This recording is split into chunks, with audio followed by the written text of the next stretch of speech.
for the recording. So thanks everybody for joining. The GBC Analytics Club is pleased to host our speakers over the intersession.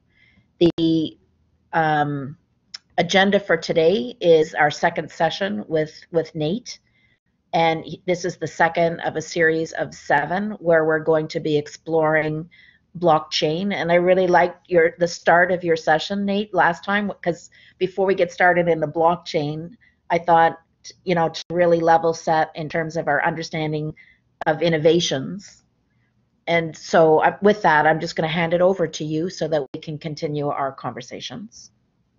Perfect. Thanks. Let me just go ahead and get my slides up here. And here we are. Perfect. So thank you, Karen. As you mentioned, this is our second session. I see some familiar faces. I see some new ones too. So for those of you who did not make it to our first session, Karen is recording these. I think they're being posted in the Analytics Club LinkedIn group, right, Karen? Yes. Perfect. And I shared with everybody with this invitation the first recording. Perfect. Awesome. So let's get into it then. Before we do, just to quickly remind you, I know Karen just mentioned this, to give you a recap of our sessions, or schedule of sessions, excuse me.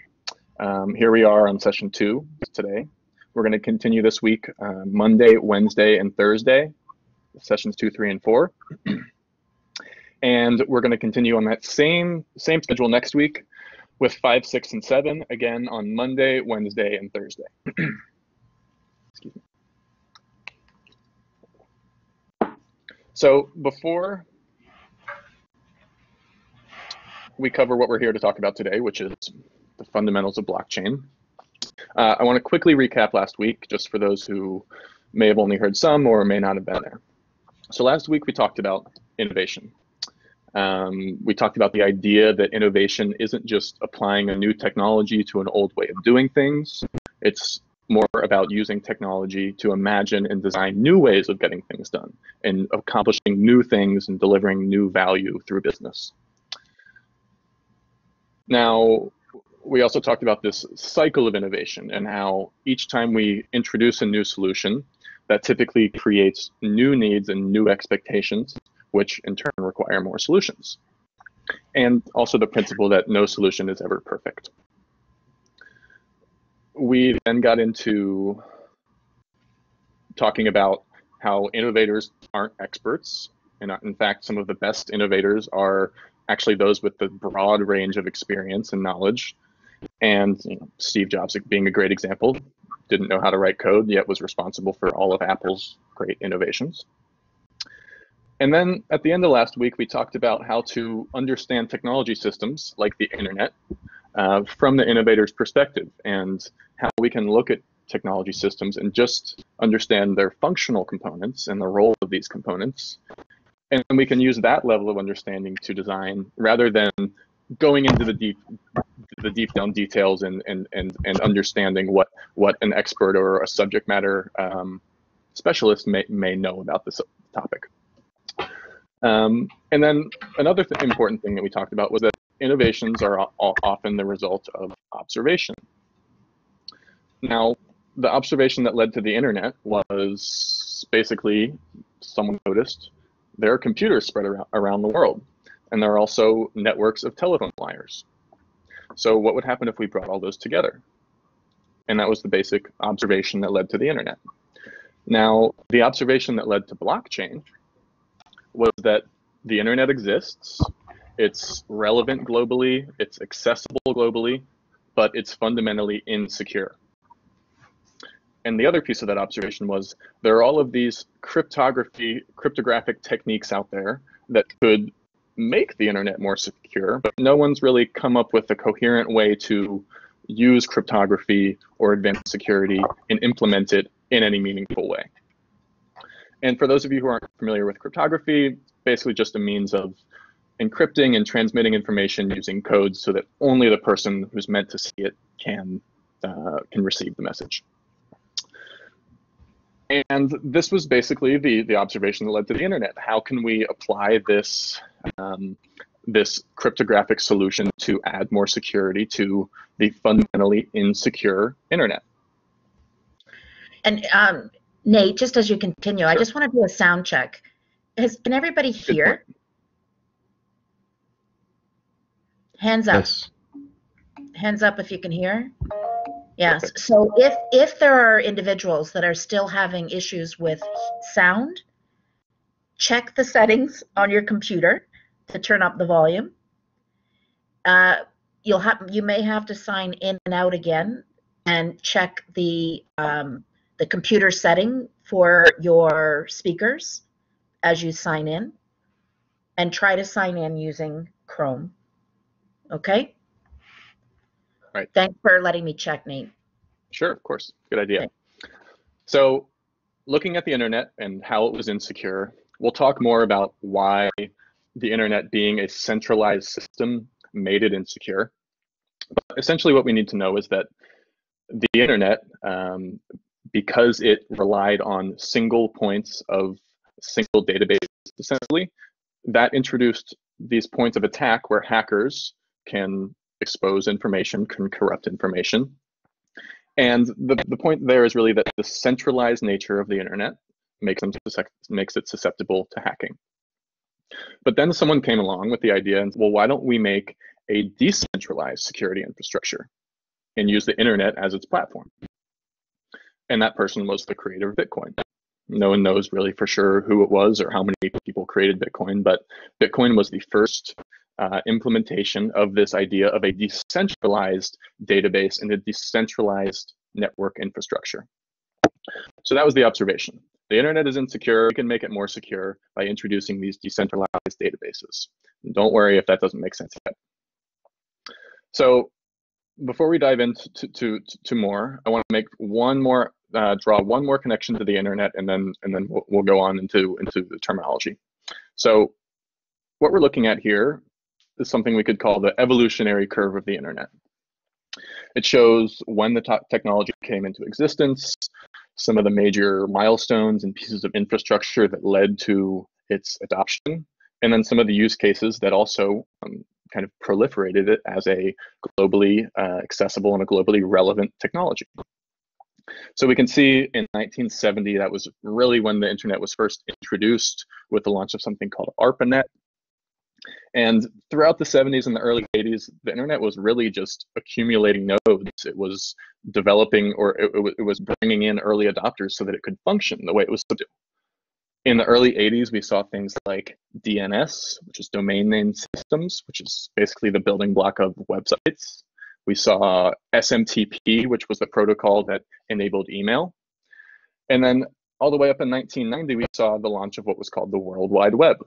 And that was actually produced by a consortium called the World Wide Web Consortium, which was a group of scientists and researchers.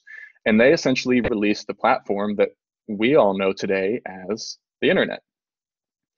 And then we can see that once those building blocks were in place, and these tools were kind of universally accessible, we can see that these applications and use cases begin to show up. Actually, all of the applications that we covered in our previous session came about in the 10 to 15 years after these essential building blocks were put into place. And today, importantly, the last thing I'll say here is we can kind of see this rolling over effect. And this is really a result of the internet is being saturated as a technology. What that means is everyone is already using it for all the things that it's meant for, that they need it for. There's no real growth and adoption, and things are really only getting marginally bigger, marginally faster, or marginally better. So this is the point where we can say we've maxed out the internet alone. So what I want to ask you is, if we can look at the same evolutionary curve for blockchain, how far along do you guys think we are? Are we in the early days like ARPANET? Have we seen some of the initial pieces of infrastructure, or are we seeing use cases, or are we already rolling over and seeing saturated adoption? Does anyone have an idea of where we might be on this curve for blockchain?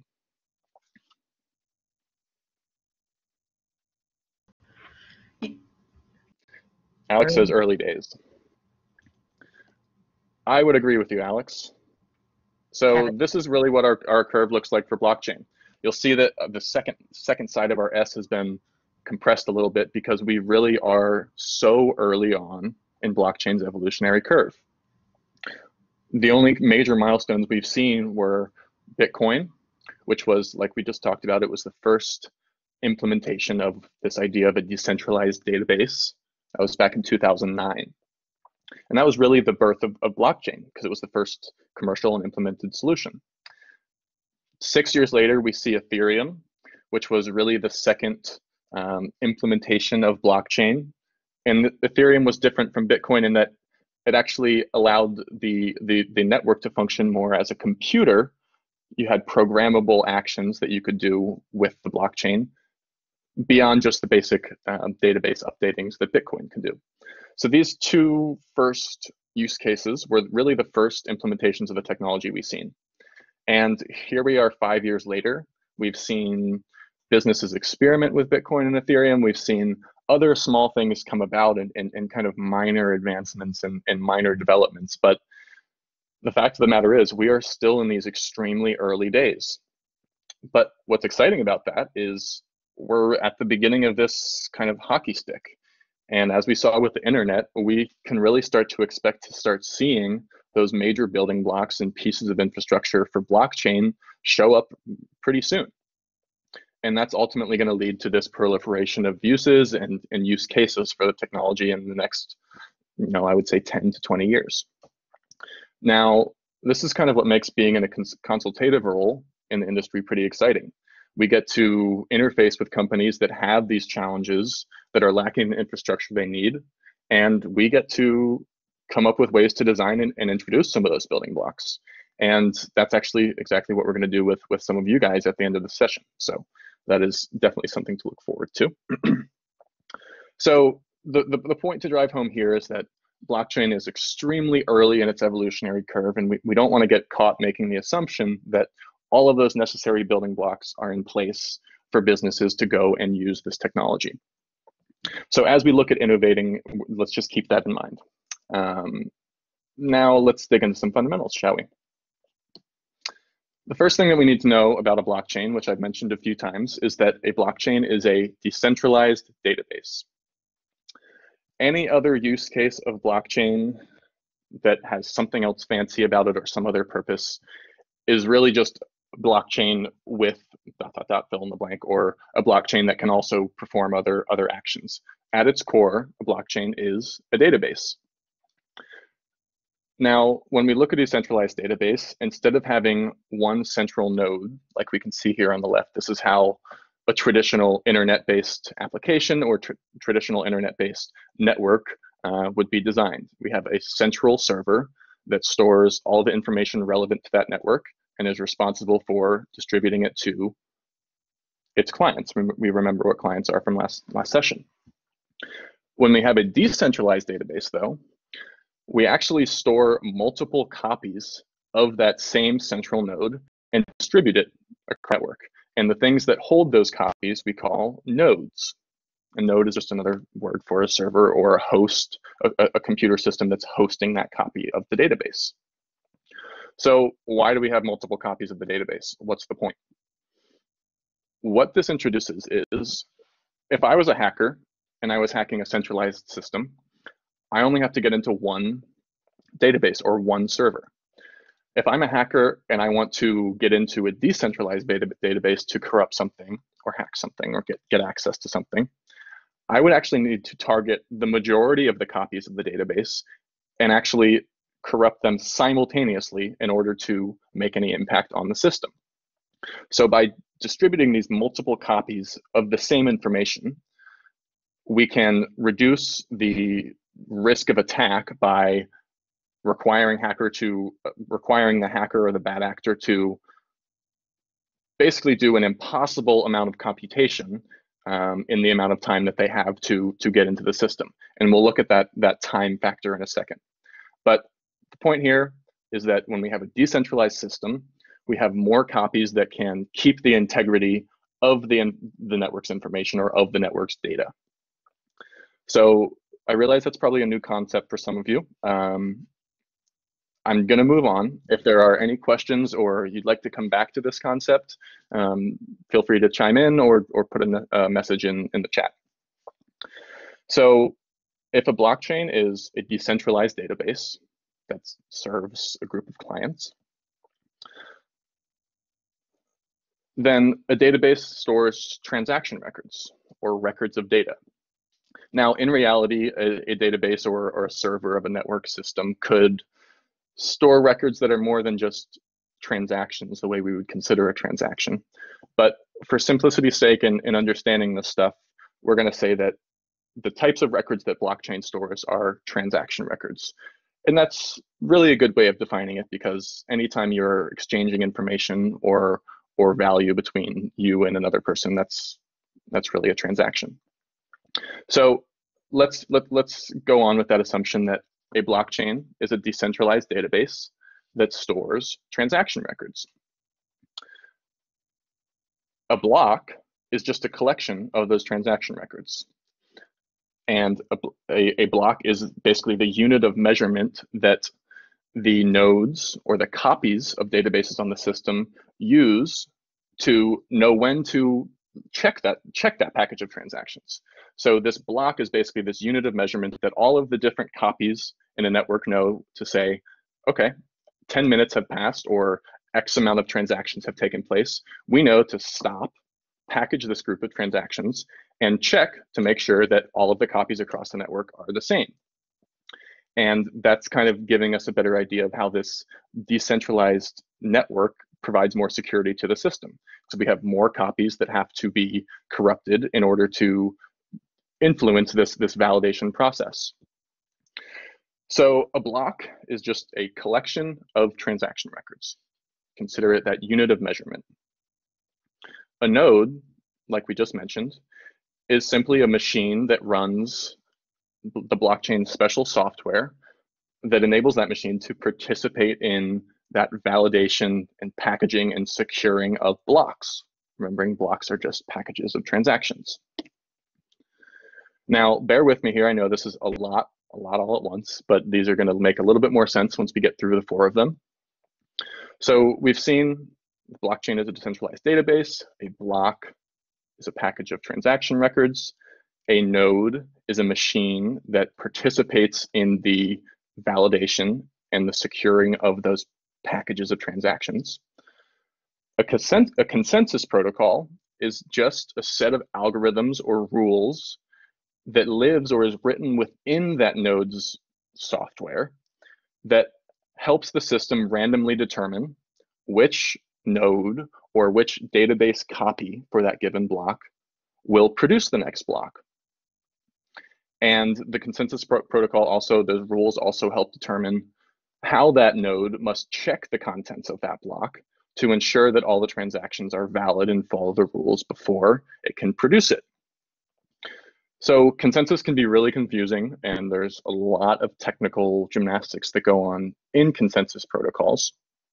But the main thing that we need to know is that consensus is part of the node software that's responsible for making sure that each time a block or a collection of transactions in a blockchain is produced, that it's done so completely randomly, and that the block that is produced is checked to make sure that the transactions are valid before it becomes live on the network. Now that may still be a little bit hairy, but let's just look at this fourth term, and then we're going to look at this kind of as a functional system. So we looked at a block, we looked at a consensus protocol just being basically the rules that these nodes follow. And so our fourth thing is a client. And as we saw with internet-based systems, a client is just a piece of software that basically enables that system to create transactions and participate in the network without actually running the node software. So we can imagine clients like applications or users of a blockchain network that aren't hosting or participating in the actual infrastructure itself.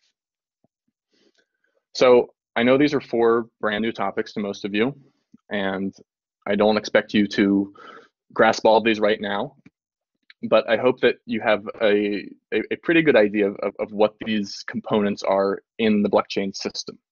Does anyone have any questions about these 4 things or any of the kind of topics that we've touched on so far?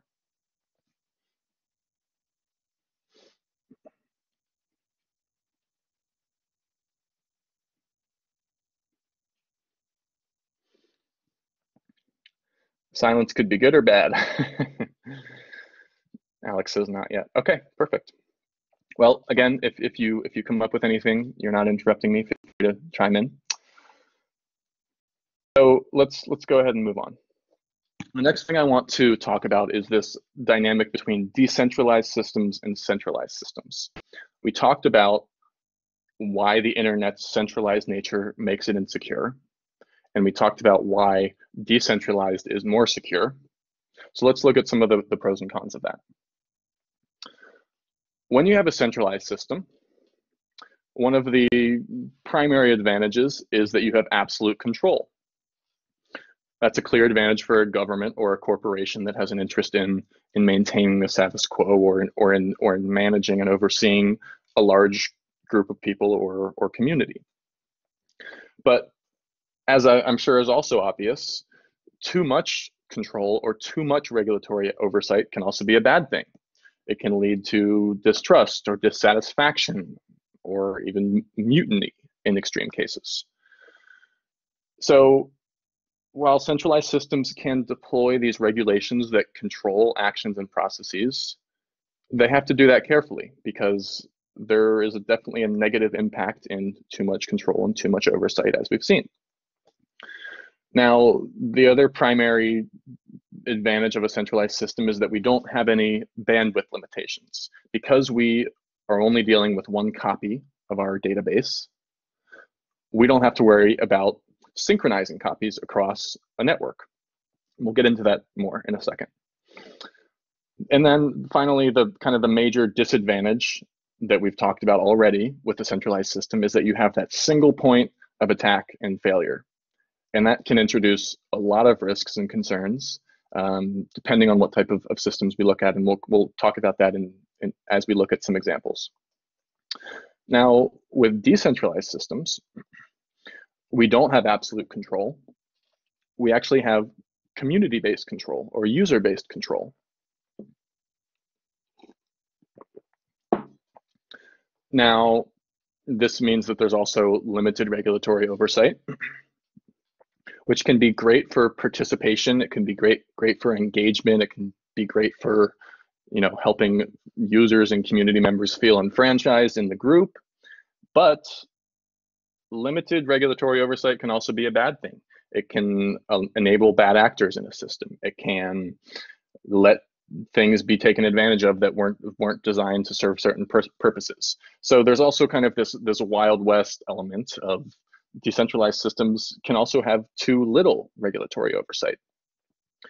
Now, one of the big advantages that we've seen, contrarily to one of the big disadvantages of a centralized system, is we have extremely few attack vectors. Because we have these distributed copies of our information, it becomes extremely hard for any individual or any group of individuals even to corrupt that information.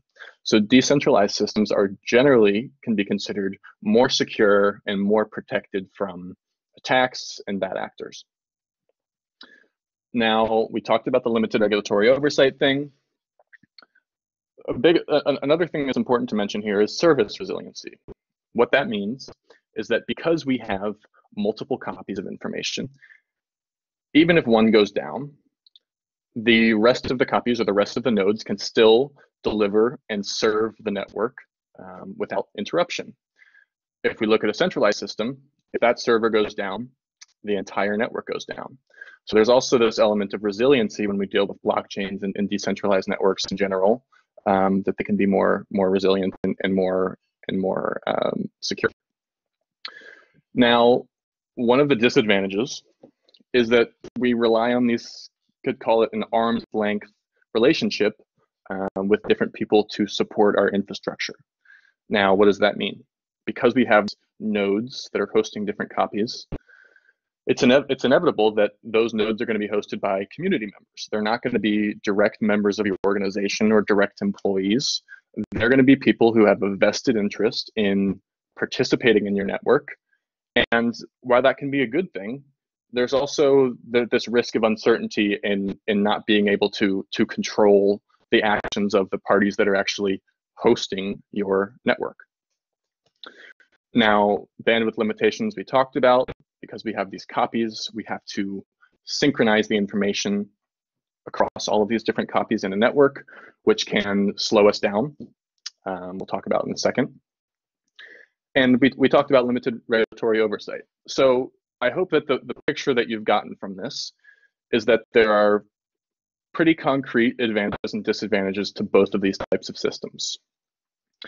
And I don't think that any intelligent proponent of blockchain will tell you that the future of the world is completely decentralized, because there would be significant drawbacks to that. And the objective is to introduce these systems that are technology enabled, to kind of reintroduce the balance and trust into these mega systems and industries and infrastructures where too much centralized control has led to inefficiencies and dissatisfaction and distrust.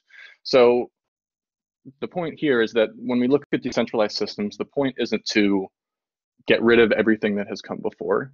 The point is to kind of reintroduce balance into those systems and to create more fair and equitable means of transactions and exchanging with one another. So let's look at a few examples of each of these types of systems in the real world.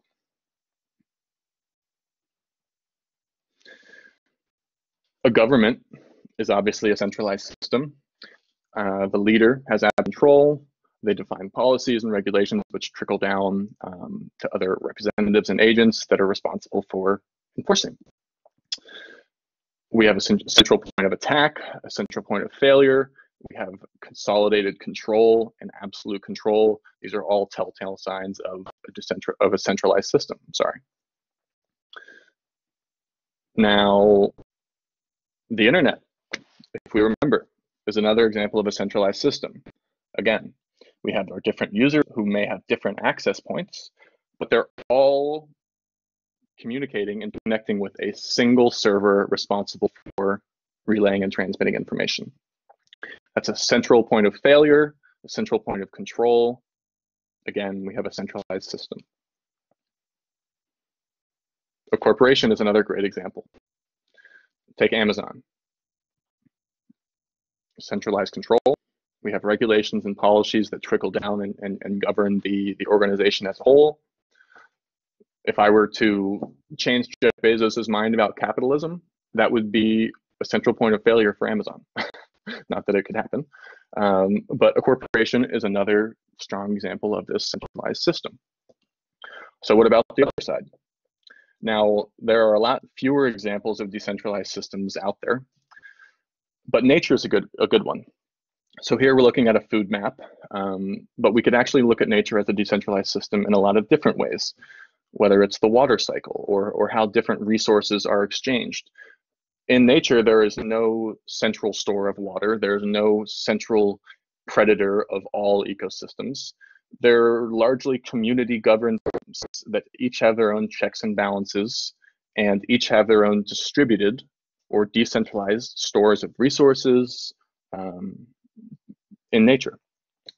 So nature is a really good example of a decentralized system, but there's really only one other good example that exists today. And you may have guessed, it's Bitcoin. Bitcoin was the first technology-driven implementation of a decentralized system. And we remember that it was a decentralized database. No one node has ultimate control, and ultimately the community dictates what happens. Now, we're going to go on and look at some more fundamentals here. And I hope that those kind of examples have given you a better idea of what a decentralized system is, really. Now, if we go back and we remember that when we said a blockchain is a database, but then I also qualified that statement saying some blockchains may have additional performance or functionality that enables them to perform computations beyond just the database updating protocols, which we remember is consensus. So we're not going to get into any examples of what these computations are. We just need to understand that there are two types of blockchains. And when we design a blockchain solution in a business case, we need to understand, is this system performing the role of a database, or are there additional actions that we want to program and protect and encrypt to be able to gain value from the blockchain system? So don't worry about that as a concrete. I'm sorry. Don't worry about these actions in any concrete example, because we're gonna revisit this soon. Now, the other important principle here is that when we talk about adding new transactions to a blockchain, remember this is the role of a client.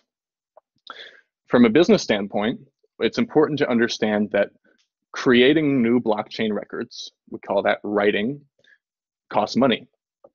There are transaction fees on the network. So as far as a business case is concerned, we need to be aware that the amount of new transaction records impacts our cost.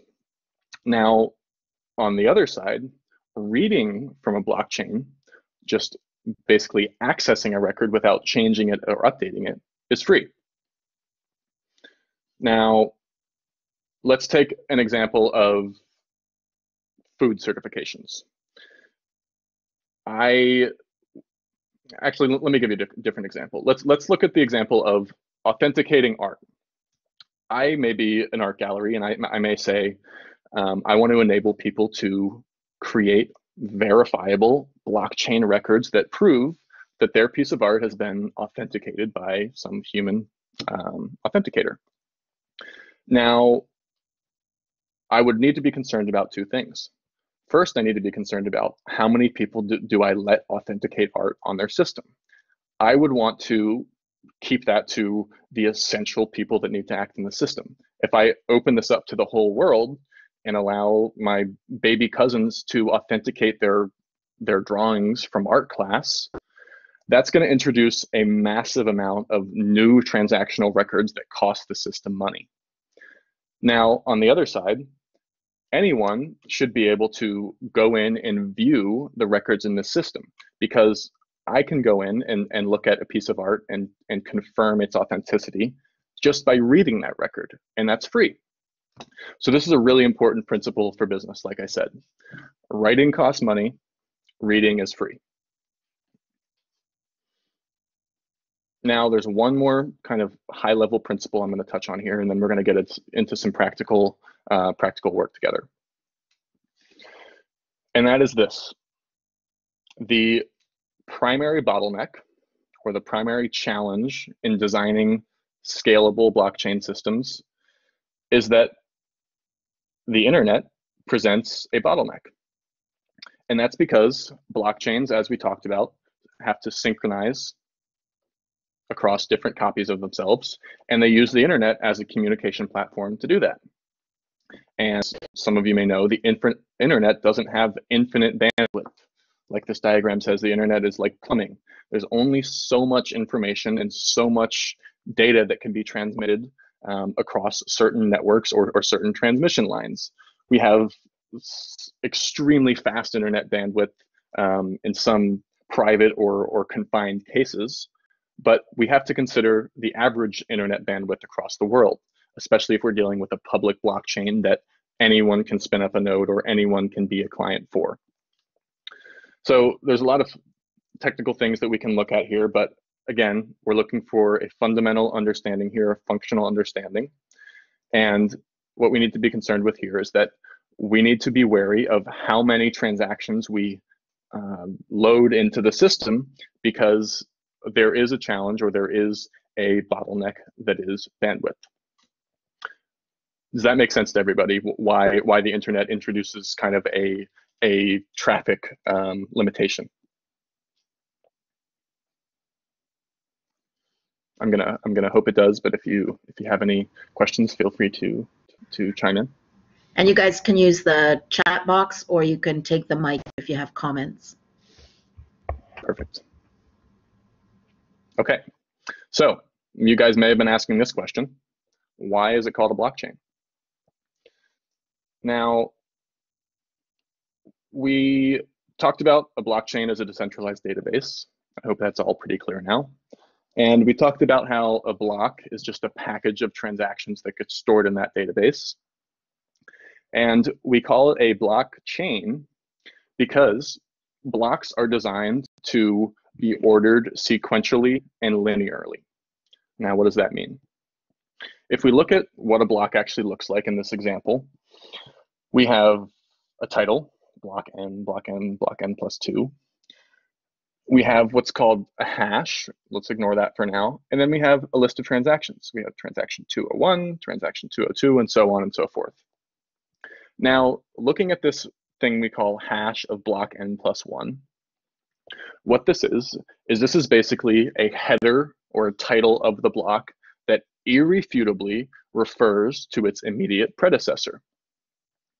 And this essentially ensures security and continuity in the chain of blocks, because hackers couldn't add a new block in between n and n plus 1, because that would break that continuity, and it would break, it would essentially produce an incorrect hash in block n plus 1 that when the consensus protocol and the consensus rules to check this block took place, it would be rejected. So only when we have this sequential and linear order of blocks can the next block be produced, and can it basically pass those rules of consensus. Now, there's a lot of, again, cryptographic gymnastics going on here, but none of that's relevant to what we're doing here. So I hope that you now understand why this is called a blockchain for the reasons I just explained. Now, I'm sure that this idea of consensus has been challenging and unclear to some. So I'm going to give you guys 2 examples of kind of the common frameworks or the common protocols that blockchains use today. And those are proof of work and proof of stake. So let's look at proof of work. First, though, let's remember that the design of a blockchain, it requires every block producer, remember those are our nodes, to be selected randomly. Now, why does it have to be random?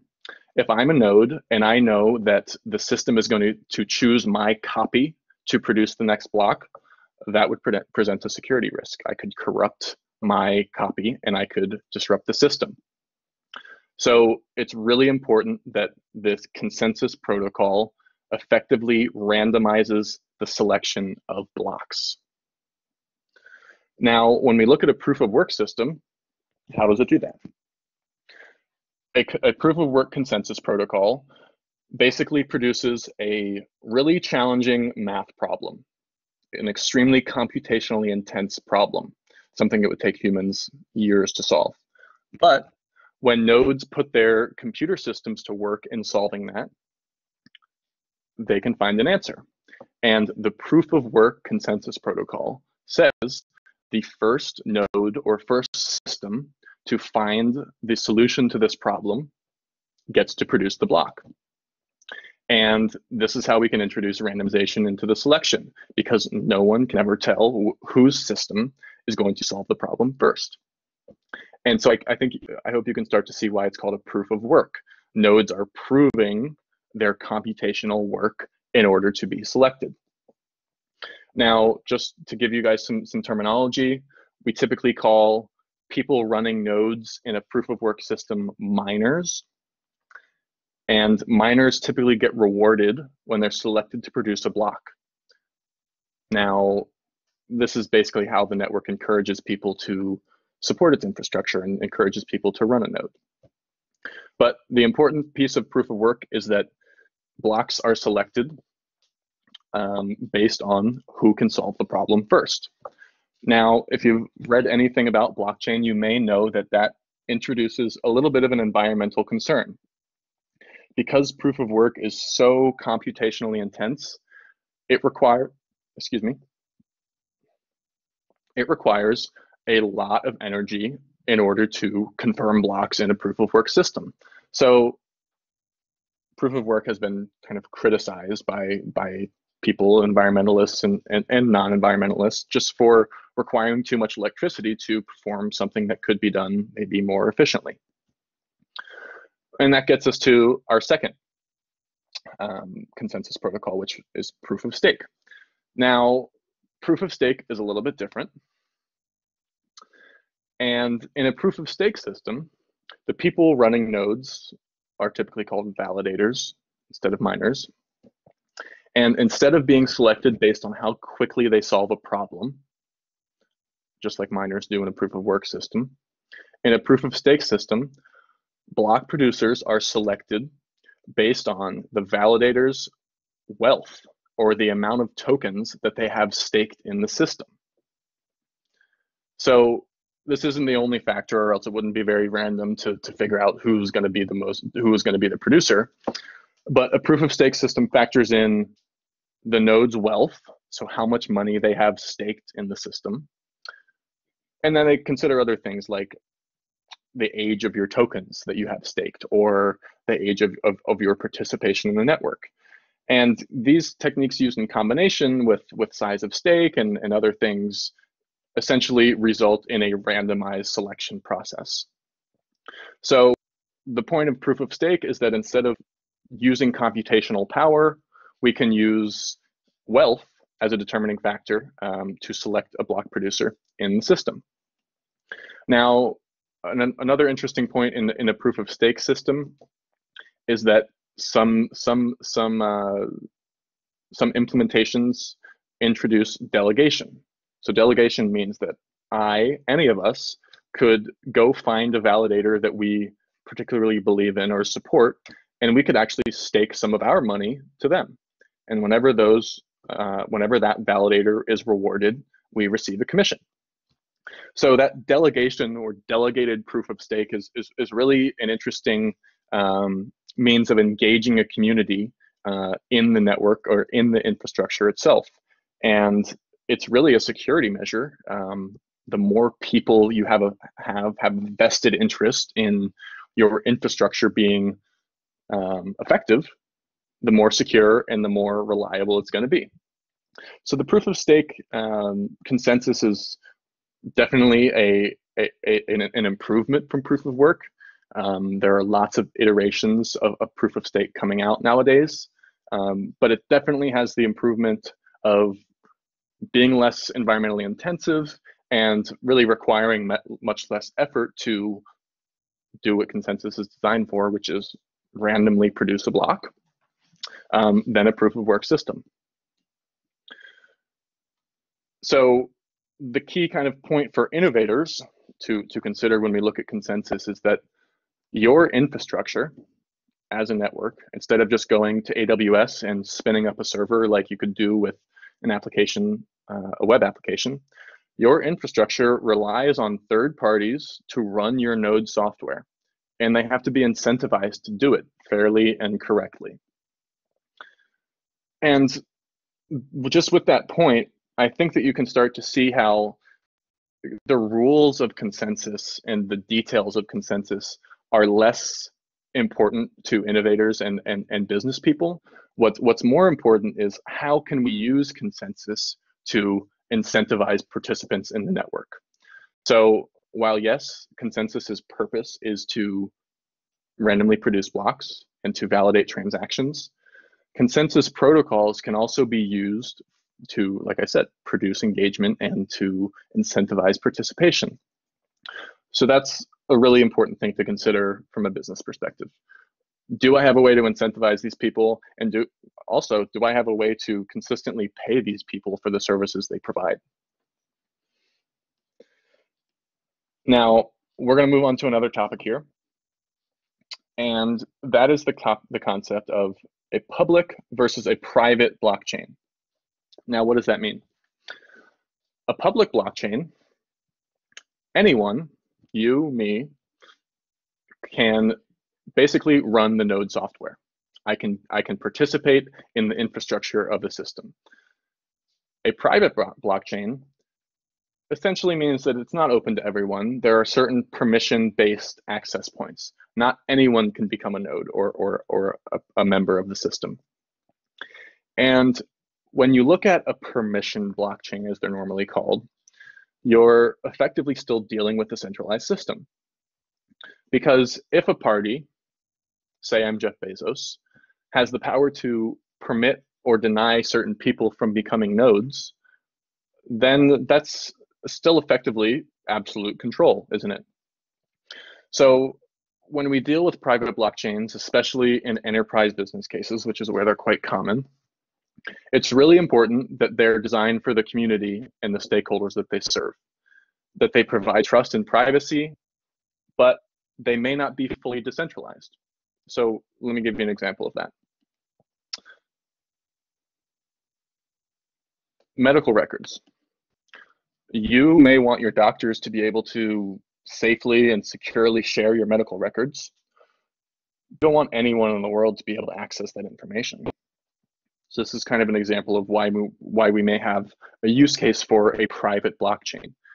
But still, because this is a permission-based system, we have to make sure that we design those permissions and the rules around new member and new participants fairly and equitably. So that's kind of another use case or a purpose of a consultant or a business person when we design these systems, is that we have to know that we're treating our stakeholders and our customers fairly. Now, when we deal with public blockchains, it's a similar thing. We have to make sure that these are designed with all of our stakeholders in mind, because once we decide on these things, it's pretty hard to change. So there are different factors that go into designing private and public blockchains, but for our purposes, the important point here is that with a public blockchain, anyone can come on and run the nodes or run the client software. But with a permission-based system, you're controlling the access to those two things. Okay, we're finally going to put all this into practice. I hope everyone's still with me. And we're going to do basically a very basically consultation exercise in how to assess blockchain's fit for a business or an idea. And when we design a blockchain solution for a specific business case, consensus and privacy and all of those things we just talked about definitely come into play. But the first thing we look at is what we call transaction load. And remember, in order to maintain the integrity of a decentralized database, we need to be able to synchronize all of those copies across the database securely and in real time. If we can't do it in real time, we are going to basically develop a backlog of transactions waiting to be confirmed on the system. So it's really important that the system we design can manage and can process the number of transactions that we need to process. So this is kind of like the big calculation or basic discovery thing that we do with most of our clients. First thing. So I hope you still have your terminology fresh. We looked at the concept of blocks.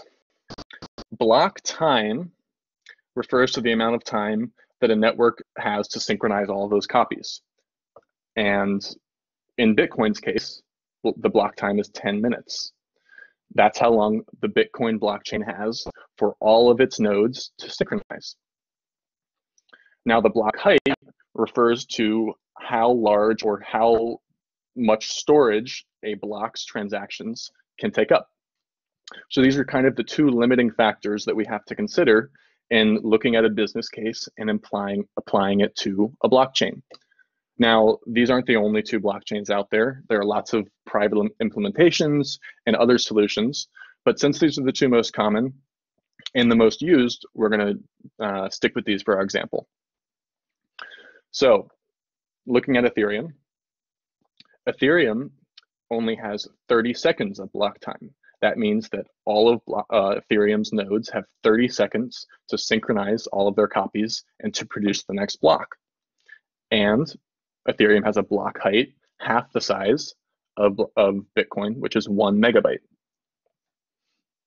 Now, this seems reasonably normal until you think about how many blocks you have to issue and how many things you have to confirm in a certain time frame.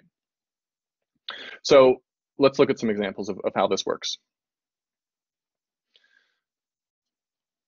Oops, I have my slides a little bit out of order here.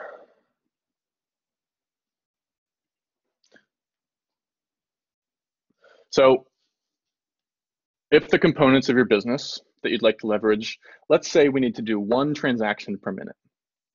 Let's say, for example, sticking with our medical example, we want to provably record when kids are getting shots. And let's say our practice gives 1 shot a minute. So our business requires 1 transaction per minute. Now we need to look at the size of that transaction.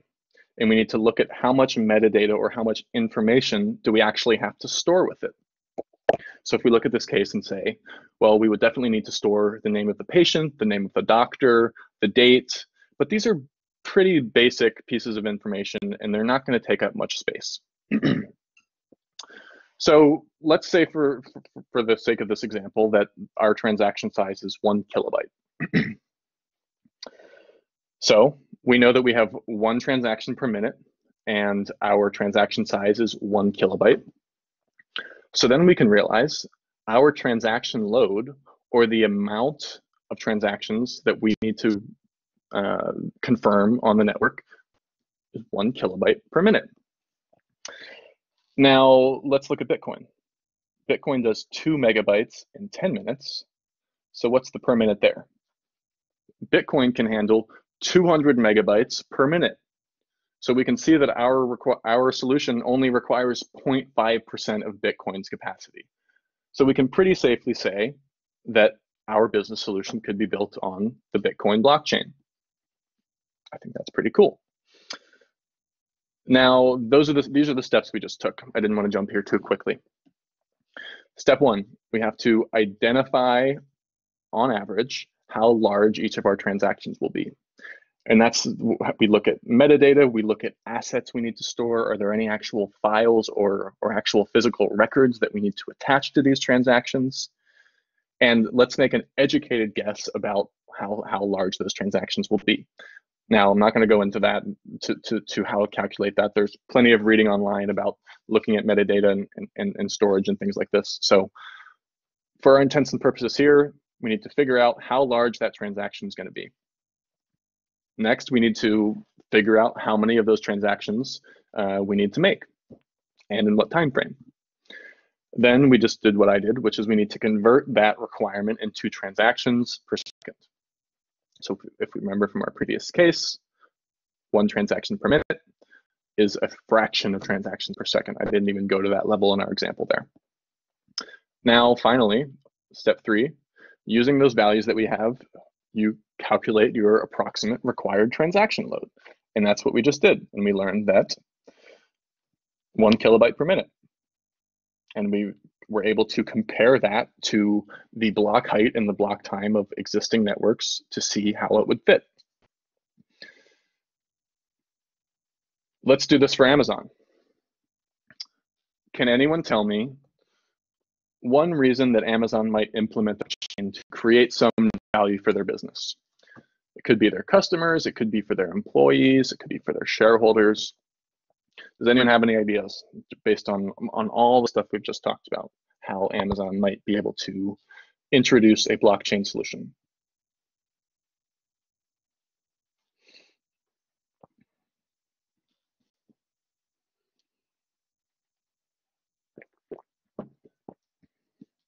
Let's think about that medical records example.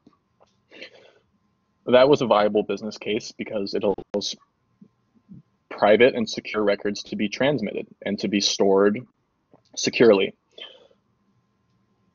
How could a similar value be relevant to Amazon? Is this like, where's my box?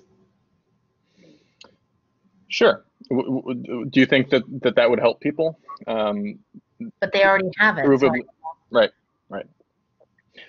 Let me give a fringe case here. Oh, I see a message come in.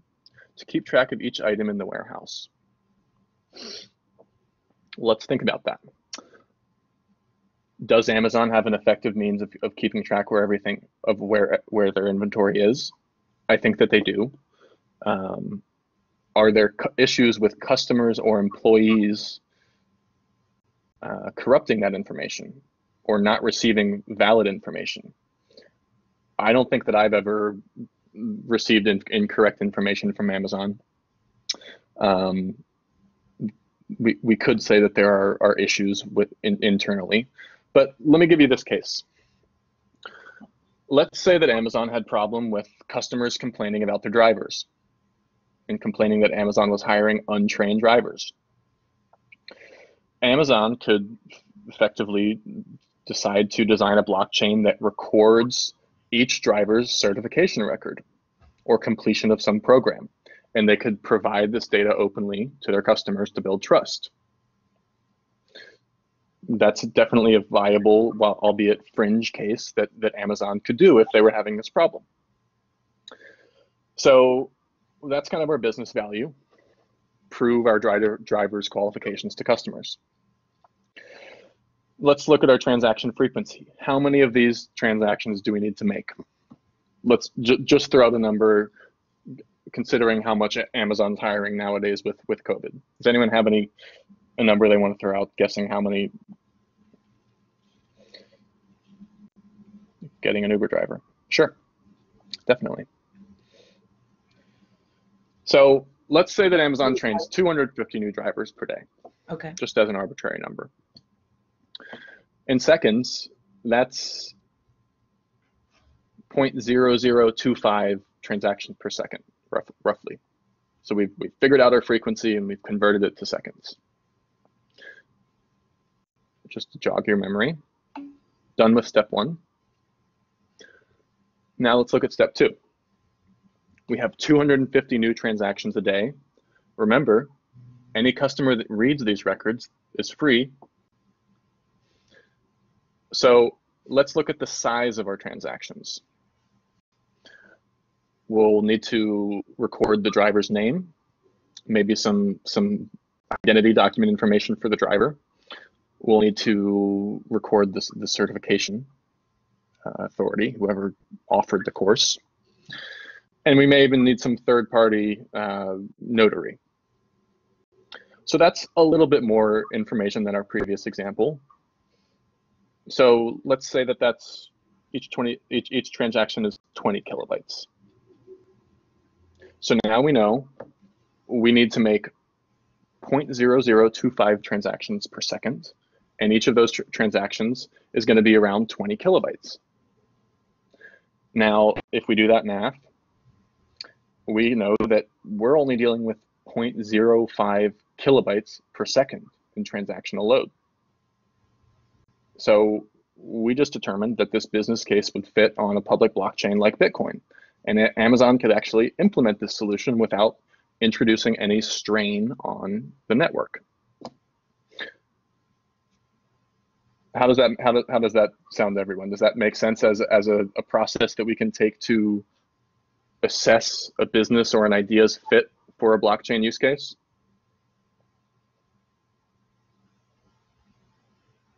I understand. I think I understand the idea that it's cheap and easy. Sure. So yeah, that's a good point. Let me revisit that difference. So we're only recording transactions, or we're only requiring network capacity when we add a new record. Anytime a customer wants to go check their driver's certification, they're only reading. So that's actually not treated as a transaction on the network. We're just accessing information that's already there. So that's why we only have 250 transactions per day, because we're only adding 250 new driver records per day. Now, if we look at this other example, trying to keep track of each item in every warehouse, I think you guys can imagine that would definitely introduce more burden on a network. Even if Amazon had 100 billion products in their warehouse and it shipped 1 million a day, we can pretty quickly do the math to realize that would be an excessive amount of transactions for a blockchain network to handle. And that's part of the limitations to blockchain solutions in supply chains today, is it takes more diligence and more focused design to really boil it down to its purpose. What value are we trying to deliver? And that's kind of the process we play, is taking people away from this idea of confirming every action of every asset in a network. And let's just look at what's missing. So in our example case here, what was missing was consumer trust with their drivers. And that could be any number of things in whatever business case you're looking at. So for those of you who are with me, congratulations. You just did your first blockchain consulting session. I wasn't with you, but let me ask the class this: how many of you guys feel like after what we just did, you have a reasonable grasp on that process? Maybe give it a scale of 1 to 10, or just a general answer. Is 10 better? Yeah. 6, 8, good. 8, 7. Okay. Okay. Cool. Well, I'm glad that you're following on to that level. And this is actually the end of my material for today. So if you guys have any questions or things you'd like clarified, I'd be happy to spend some time answering your questions. I know this was a lot of information, and I'm sure that you'll want to go back into some of this stuff. But if there's anything burning or pressing, happy to talk with you about it. Are you gonna, so for everybody, right? Because we have this is the second of a series of 7. Can you just talk to us a little bit about our end goal in terms of readiness to, Sure. Yeah. So our end goal is to understand blockchain, the relevant aspects of it in the context of designing business solutions. So what we're looking to do at the end of this session is find a cohort of interested and engaged solutions to work with us in a project team to actually design and implement a blockchain solution.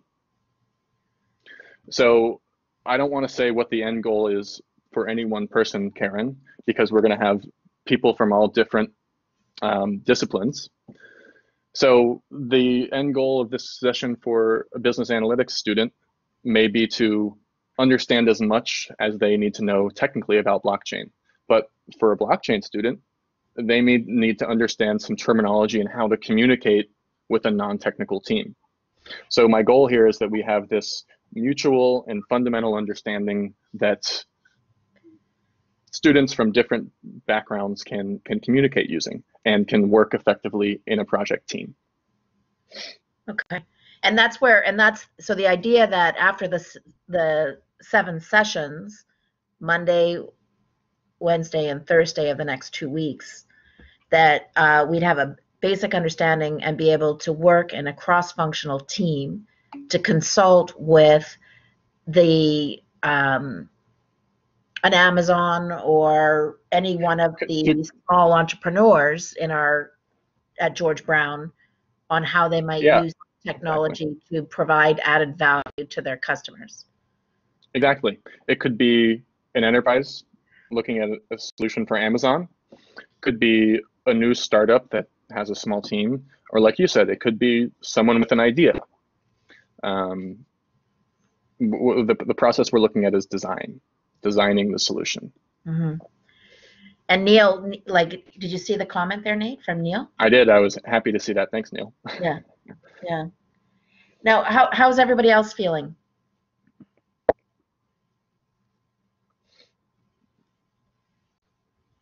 Are you feeling like you're getting a bit more comfortable with the idea of what is blockchain that everybody else is talking about? The next generation, it's not the next generation of the internet. It's more of a different form of data, a different way to access data, where the value is through reading the records, not creating the records.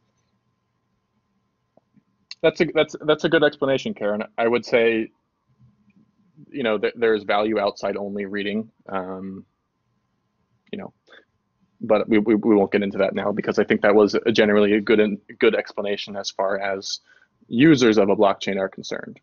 Okay. And then the business has to figure out what data to create that has value. Right. But we are also going to create. Could you clarify your question, Alex? Well, I'll start answering, and you can tell me if this answers it. So in these 7 sessions, we're not going to write any code or design any tangible or real business cases. After this session, we're in the process of talking to Karen and some other professors about basically re-engaging you in another series of coursework, and that is when we will be designing and actually implementing a real solution. So there's still some details to clarify around that, and we're working with Karen and some other professors, and hopefully, actually, I would say definitely by the end of these 7 sessions, we'll have more concrete information about how that's going to work. All right. So thanks, Nate. That was good. I'm a little bit more what happened in here than I was last time, last session. Okay. So I'm gonna have to read it, go through it again. But it sounds like a lot of other people really got it. So wow. Well, I'll extend this to you, Karen, and any of the other participants here. If you have any specific questions that either you don't want to ask in the group or you come up with it tomorrow, my LinkedIn is always open. I'm happy to, you know, trade messages or get on the phone to answer anything. I really want to be a resource for you guys. So if you are interested in clarifying anything, don't hesitate to reach out. And of course, we'll be able to talk to you on Wednesday again as well. That's right. So anyone the invite, the link for the session remains the same throughout the series. We've got a couple of other speakers tomorrow. We've got Nathaniel Annabali, who's going to talk about the challenges of working from home and the future of work post post-COVID or during COVID, whatever you want to say. We've got some graduation celebrations on Friday for their second semester B412s.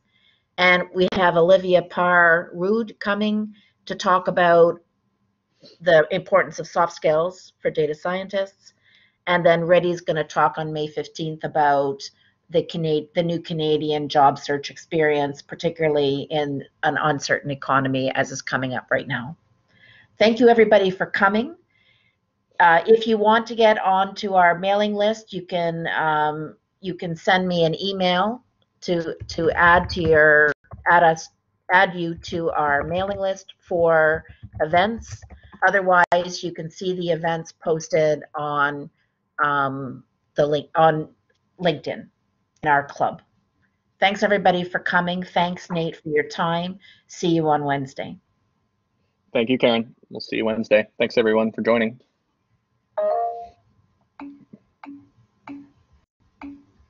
Oh, that was great.